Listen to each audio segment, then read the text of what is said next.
first tip that we can use to improve our mood: changing our habits. In his book, Happy for No Reason, Marcy states that people with high happiness set points are just like the rest of us. They aren't superhumans, they just have different habits. It's that simple. Psychologists even say that at least 90% of all of our behavior is habitual. So to become happier, we need to look at, analyze, and change our habits. And at this point, I'd be remiss if I didn't quote Aristotle, who said, "We are what we repeatedly do." Excellence, then, is not an act, but it's a habit. So ask yourself, what is the number one habit that I can develop in my life that will have the greatest positive impact on my mood? Pause the video now and write it down. Great. Now ask yourself, what is the number one habit I can remove from my life that will have the greatest positive impact on my mood? Pause the video and write it down. To recap, the first tip to improving our mood is changing and improving our habits. In a few weeks, I'll be coming out with a video on how to actually create habits that stick and last, so smash that subscribe button so you can stay up to date on all my latest content. Now, the second proven tip to improve our mood is to incorporate and implement a 10-minute daily meditation practice. According to Marcy, we have about 60,000 thoughts a day. And what's even more startling is that out of those 60,000 thoughts, 95% of those thoughts are thoughts that we had yesterday and the day before and the day before. Essentially, our mind is like a record player playing the same record over and over. And this wouldn't be so bad if it wasn't for this next statistic. For the average person, 80% of habitual thoughts are negative. This means that every day, most people have more than 45,000 negative thoughts a day. Now the question becomes, how do we change our thoughts? And this is where meditation comes in.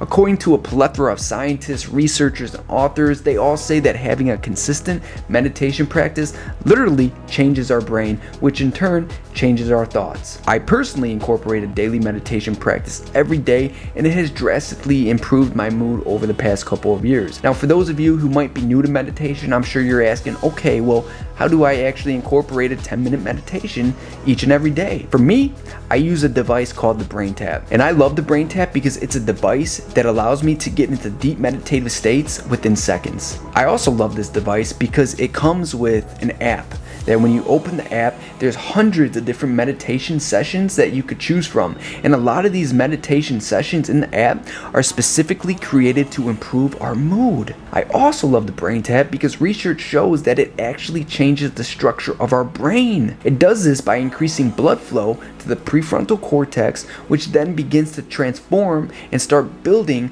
a healthier, more resilient brain. Check out the link in my description box for more information. I highly recommend it. However, the Brain Tap is not necessary. Studies show that people who meditate without a device like the Brain Tap, they just meditate for 10 minutes a day, and studies show their mood dramatically increases. And the reason for this is because of the fact that meditation puts us in a parasympathetic state. When we're in a parasympathetic state, our brain releases endorphins and neurotransmitters such as oxytocin, dopamine, and serotonin, which are directly responsible for a positive mood.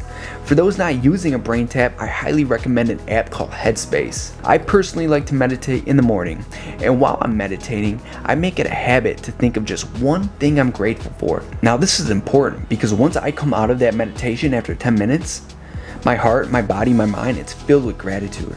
I feel good. And because I feel good and because I feel that gratitude, I have more positive thoughts throughout my day. The next tip I want to share is fish oil. Studies show that taking a fish oil supplement on a daily basis has the same effect as an antidepressant. And this is because our brains flourish when we have adequate amounts of EPA and DHA in our brain. EPA and DHA is a fatty acid that is contained in fish oil. Now, I get my fish oil from a company called Kion. I will put the link in the description box below. I highly recommend you start taking a fish oil supplement on a daily basis. The fourth tip we can use to improve our mood is having a gratitude journal. According to Robert Emmons, he's the author of a book called Gratitude Works. He states that people are 25% happier if they keep gratitude journals. He also states that these people sleep 1.5 hours more per evening and they exercise 33% more each week compared to the people who do not keep a gratitude journal. If there was a pill on the market that had all of these benefits, What would we not pay in order to get that pill? But you know what? Fortunately for us, we don't need no stinking pill. We just need a pen and a gratitude journal. Go to Target, they have a ton of them. Essentially, having a gratitude journal is so powerful because it takes our consciousness from a state of lack into a state of abundance. And this is critical if we want to improve our mood and happiness set point. I personally enjoy writing down 1 to 3 things every day in which I am grateful for. I find that just pondering one thing I'm grateful for drastically impacts my mood. In my morning meditations, in fact, I make it a habit to think of at least one thing I'm grateful for that day before coming out of that 10-minute meditation.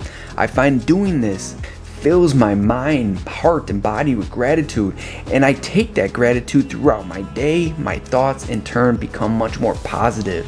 The 5th tip for improving our mood is not backed by evidence or science. In fact, it's more of my subjective opinion because it has been working wonders for me. And this tip was born out of a phrase that I learned from author Ryan Holiday, and it's called Amor Fati. Amor Fati is a Latin phrase that may be translated to love of fate or love of one's fate.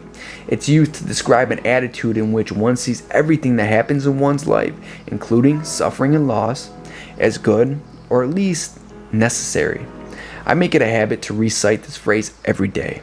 I do this because it simply alters my perception of reality. If I begin to start looking at everything that happens to me as being necessary or something that I can at least learn from, well, that changes my entire mindset and it makes me more resilient to whatever outside circumstances come my way.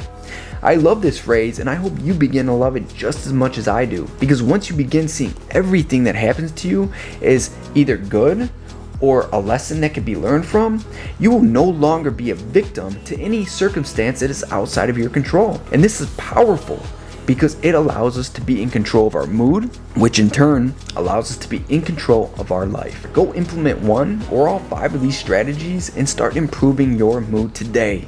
And I will see you in the next video.